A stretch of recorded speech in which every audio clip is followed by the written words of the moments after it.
আমি আমার বাড়িওয়ালাকে বাড়ির কাজ করার জন্য একটি নতুন সেলাই মেশিন কিনে এনে দিলাম। দেখেন এখন বাড়ি নিজের জামা কাপড়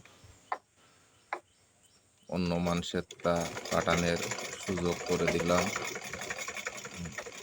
খুব সুন্দর কাজ করতেছে, সেও খুশি, আমিও খুব খুশি। ওই দেখেন খুশিতে হাসতেছে, দেখেছেন, খুব খুশি।